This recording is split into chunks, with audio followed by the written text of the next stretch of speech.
तो दोस्तों आप देख रहे हैं जयपुर शहर, जो कि विश्व का सबसे खूबसूरत शहर माना जाता है। और इसको कोई वेनिस बनाना चाहता है, तो कोई इसको ग्रीन सिटी, तो कोई स्मार्ट सिटी, तो कोई धर्म नगरी। ये तो अपना अपना नज़रिया है, तो कौन क्या बनाना चाहता है। लेकिन खूबसूरत दृश्य आप देख पा रहे हैं। ये झीलों की नगरी की खासियत है कि झीलों के लोग इसको क्या बनाना चाहते हैं। कुछ लोग गंदगी डालकर इसको बदसूरत बनाना चाहते हैं, कुछ लोग सफाई करके इसको खूबसूरत बनाना चाहते हैं। कुछ लोग इसको आप देखिए कि किस प्रकार से जालियाँ जो हैं तोड़ तोड़ कर ले जाते हैं। इतनी खूबसूरत शहर में है, कुछ इस जालियाँ लगाने का काम करते हैं, तो कुछ चुराने का काम करते हैं। एक लोक संस्कृति का सबसे बड़ा जो है मंचन है। और देखिए किस प्रकार से बुलडोजर चल रहा है, नालियाँ सफाई हो रही है, देवी देवता सब रोड पे बैठे हुए हैं। और ये आदिकाल से देवी देवता रोड पे हैं। हम अपनी धर्म को बचाने के लिए हमें ये समझना पड़ेगा कि देवी देवताओं को नाले से हटाकर अच्छी जगह, स्वच्छ जगह ले जाए। पीछे तो नाला बह रहा है, ऊपर देवता बैठे हुए हैं, ये कहाँ सही है। देख पा रहे हैं किस प्रकार से ये खूबसूरत शहर झीलों की नगरी का ये दृश्य आप देख पा रहे हैं। अभी तो हम बहुत आगे चलने वाले हैं। फतेह सागर झील पे चलेंगे, जा रहे हैं सब चल हुए। हमारे सफाई योद्धा दिन रात हमारे जीवन से स्वच्छता बनाने के लिए लगे रहते हैं। बीमार न हो, किसी प्रकार की सुविधा में नहीं पड़े, इसलिए पूरा सफाई प्रशासन, झील प्रशासन, झील प्रेमी सब लगे रहते हैं। झीलों की नगरी में कहीं इतना पानी है कि लोग परेशान हो गए, और इसी झीलों की नगरी में कई लोग पानी के लिए, बूंद बूंद के लिए तरस रहे हैं। उनको खरीद कर पानी पीना पड़ता है। यहाँ पर सकारात्मक परिणाम भी है और नकारात्मक परिणाम भी यहाँ पर दिखाई दे रहे हैं। जयपुर ये झीलों की नगरी है, और झीलों की नगरी में भी अभी तक आदि लोगों पे पानी की सुविधाएं घर घर तक नहीं पहुँचती। सरकारें आती रहती है, जाती रहती है, सरकारें अपना काम करती है, लेकिन कोई भी जिम्मेदार अपने जिम्मेदारी से काम करे तो कोई असुविधाएं नहीं होती है। लाखों करोड़ों रुपए सरकार की ओर से मिलते हैं, बजट पारित होते हैं, लेकिन लापरवाह अधिकारी और नींद में सोए हुए ये लूटने वाले लोग जो दिन रात सरकार की जड़ों को खोखला कर रहे हैं, इन्हें कोई परवाह नहीं। एक छोटे से छोटे कर्मचारी को भी 22,000 रुपये तनख्वाह मिलती है, बड़े से बड़े अधिकारी को भी 5 लाख 6 लाख तक की तनख्वाह मिलती है। कोई अपनी जिम्मेदारी नहीं निभाता, कोई अपनी कर्तव्य को नहीं निभाता। इसीलिए जनता को हमेशा मूलभूत सुविधाओं के लिए भी तरसना पड़ता है। हम अपनी जिम्मेदारी निभा रहे हैं, लेकिन क्या वो अपनी जिम्मेदारी निभा रहे हैं? हर व्यक्ति अगर अपनी जिम्मेदारी निभाए तो ये संकट ही पैदा नहीं होगा, कोई दुखी नहीं होगा, सब सुरक्षित होंगे, सब अच्छे होंगे। पुलिस ड्यूटी नहीं निभाती तो चोरियाँ हो जाती है, सरेआम डाकू चल जाते हैं। कई ऐसी जटिल समस्याएं हैं जो आज भी लापरवाही की भेंट चढ़ी हुई है। क्या ये सही है?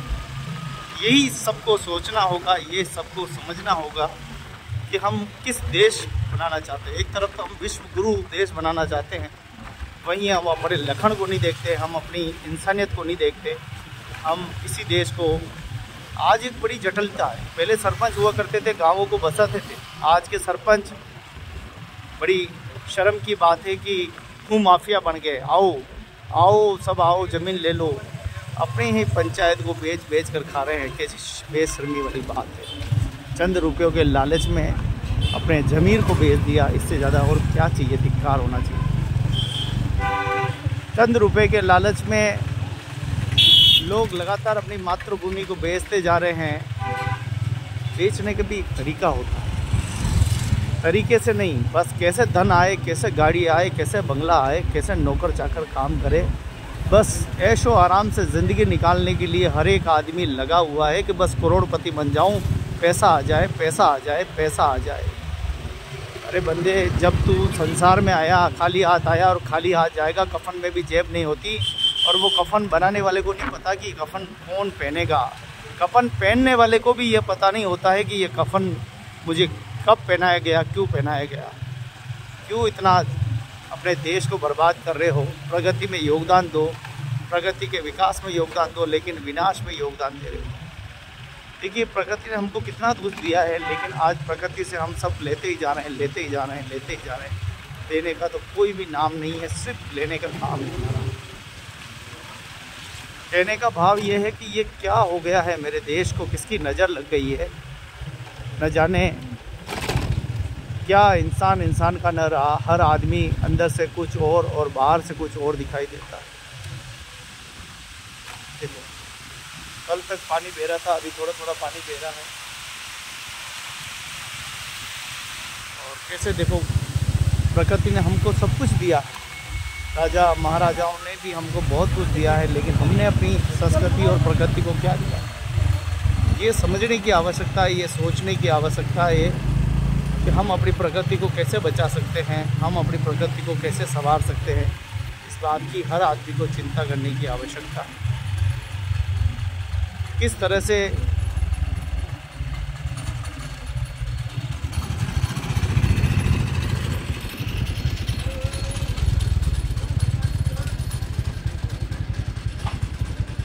हम अपनी प्रकृति के लिए कितना दे रखी, प्रकृति ने देखिए कितना हमको दिया है।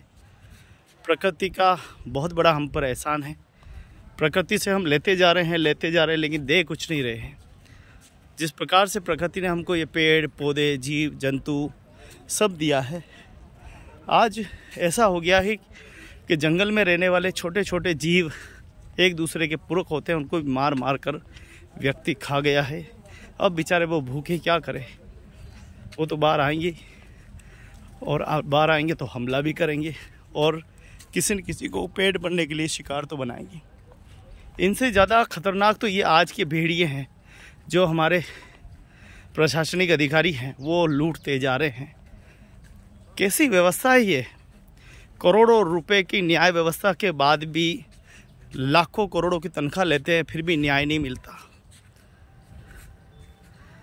लाखों करोड़ों रुपए प्रशासनिक सेवाओं में मिलते हैं, फिर भी कलेक्टर के दफ्तर के बाद लाइन लगी रहती है, पुलिस स्टेशन में लाइन लगी रहती है। जहाँ देखो जहाँ लाइनें लगी हैं, लोग अपने न्याय के लिए भटक रहे हैं। ये कैसा मेरा देश है? हर आदमी को चिंतन करना चाहिए, मंथन करना चाहिए कि मैं कहाँ खड़ा हूँ, मेरी स्थिति क्या है, मैं क्या कर सकता हूँ। हर व्यक्ति अपना काम जिम्मेदारी से करे तो बहुत कुछ हो सकता है।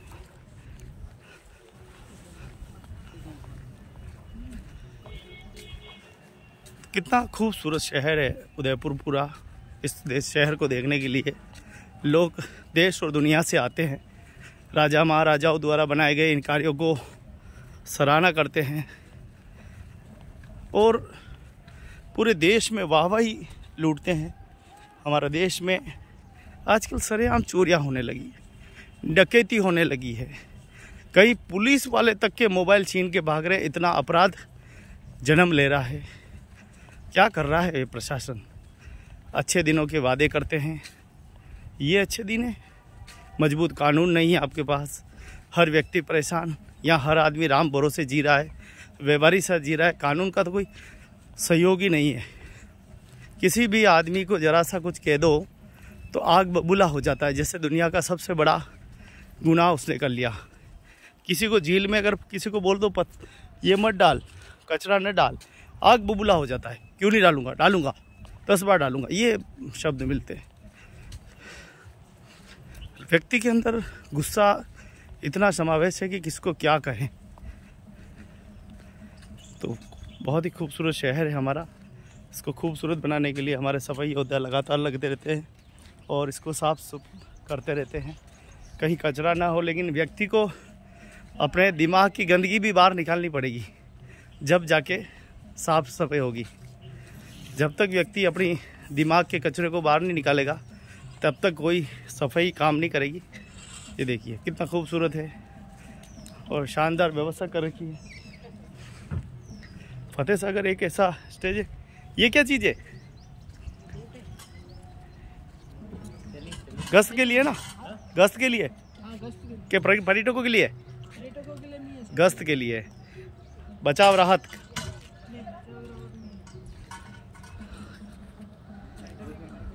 तो आप देखिए कि वास्तव में नगर को वासियों को भी सोचना होगा कि हम कहाँ हैं, किस स्तर पे हैं। तो ये पूरा बचाव राहत केंद्र है, जहाँ कुछ भी हादसा हो जाए तो नाव की पूरी गोताखोर की टीम तैयार है। ये सिंगल है, सुपर फास्ट जाना तो इसको लेके जाओ। हर तरह से यहाँ सिखाने के लिए कई सारे उपकरण भी मौजूद है। तो कुछ धुंधुनी गौरी की धुन सुनाई दे रही, मैं वहीं आपको लेके जा रहा हूँ जहाँ हम गौरी देखने का आनंद लेंगे। फतेह सागर के इस किनारे पर गौरी का आनंद ही अलग होता है। यहाँ लोक संस्कृति, लोक परंपराएं, लोक साहित्य, लोक भाषा, आम बोलीचाली, मेवाड़ की अपनी एक अनोखी संस्कृति है जहाँ मिलनसार व्यवहार, सबसे मीठी भाषा, पधारो सा, आवो सा, ऐसे ऐसे शब्द हैं जिनको बड़े ही प्रमुखता और मधुरता के साथ लिए गए हैं। मेवाड़ी भाषा एक ऐसी भाषा है जो बोली हुई है, लिखी हुई नहीं है, और इस भाषा को हम अच्छे से प्रयोग करते हैं और कला और साहित्य और संस्कृति को भी हम बहुत ही अच्छे से रिप्रेजेंट करते हैं। थोड़ी सी देर में हम गौरी मंचन में होंगे जहां हम सुंदर सुंदर गौरी के दृश्य देखेंगे और झीलों की नगरी के आप ये खूबसूरत दृश्य देख रहे हैं जो कि सामाजिक, धार्मिक, राजनीतिक, वैचारिक, साहित्यिक, सांस्कृतिक हर परिवेश को दर्शा रहे हैं। हर एक पहलू को बड़े ध्यान से साझा करते हैं। करीब 12 किलोमीटर का ये पूरा राउंड है और 12 किलोमीटर का राउंड कुछ लोग चक्कर लगाते हैं इसके, वॉकिंग करते तब, जॉगिंग करते तब। तो बहुत ही खूबसूरत है। हम गौरी के निकट है, पहुंचने वाले हैं, क्योंकि लगभग 1 किलोमीटर लंबी ये पूरी फतेह सागर की पाल है, मुख्य पाल। इसकी गहराई यहाँ देखें तो 14 से 15 फीट गहराई यहाँ पे होगी।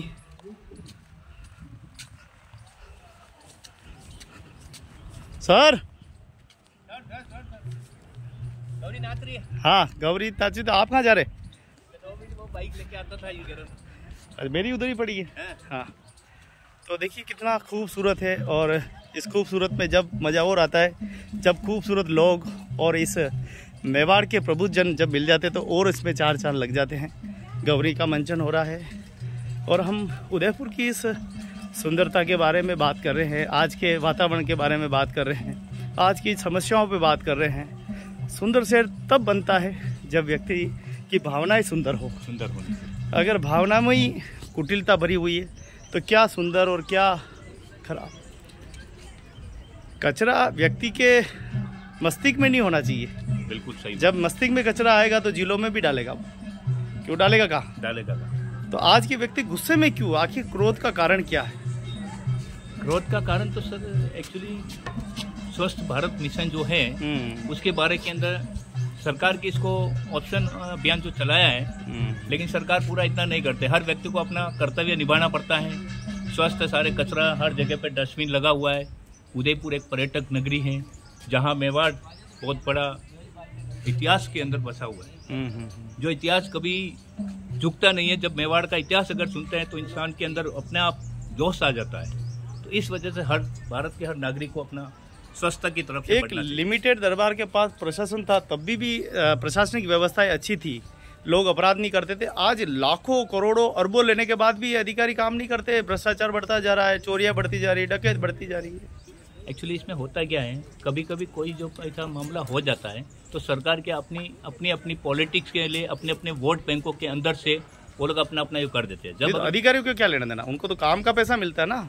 अगर आपको किसी फैक्ट्री में रखा जाए वर्कर्स और शायद आप काम करेंगे तो ही पैसा मिलेगा ना। लेकिन हमारे अधिकारियों के ऊपर भी कोई बड़े ये होते हैं, प्रेशर होता होगा, इस वजह से अधिकारी ऑप्शन नहीं ले पाता है। लेकिन मेरा सपना यही है कि जब अगर ऐसा कोई कांड होता है तो उसको सरकार और अधिकारी को मिलकर बहुत बड़ा कठोर ऑप्शन और बहुत बड़ा किया जाए ताकि पीछे से वापस वो चीज़ घटना ना होती है। आज भी हम देखें कि मेवाड़ की ये झीलों की नगरी आजकल पता नहीं गुंडों की नगरी, चाकुओं की नगरी, हथियारों की नगरी बनती जा रही है। जिम्मेदार कौन है इसका?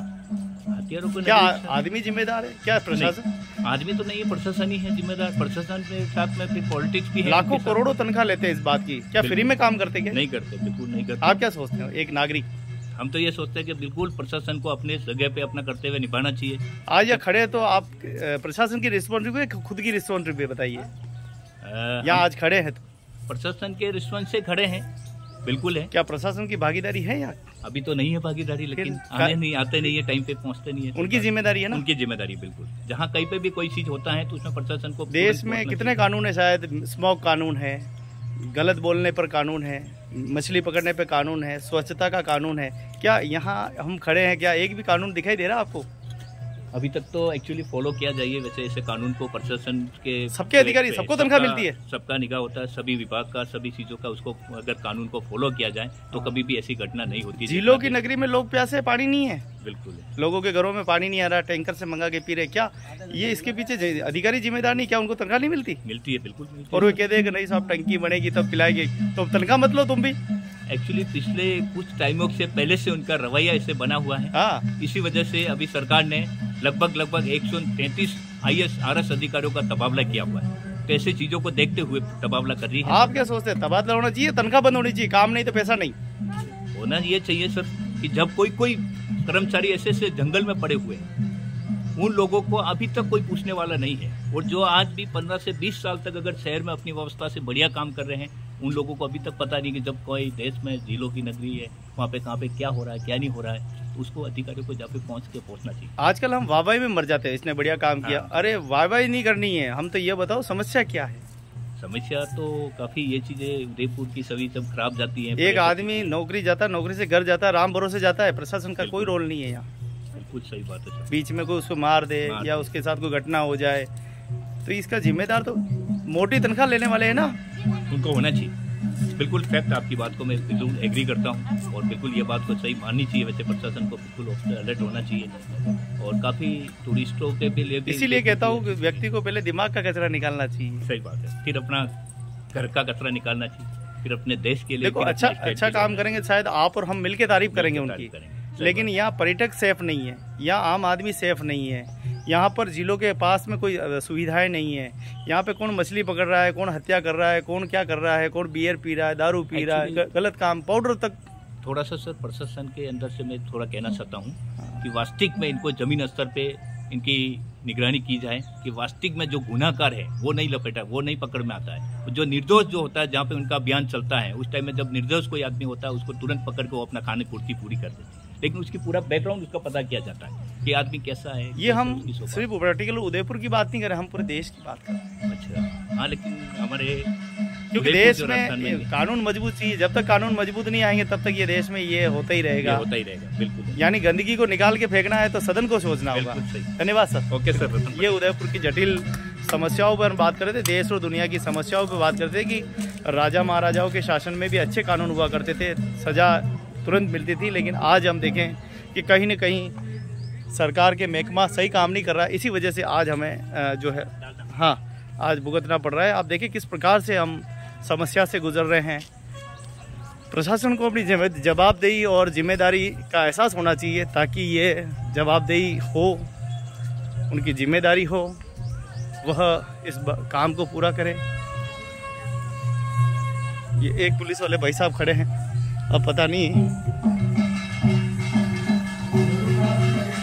बीट ऑफिसर होंगे, थोड़ी देर देखेंगे फिर चले जाएंगे। तो चलिए अब गौरी का आनंद लेते हैं।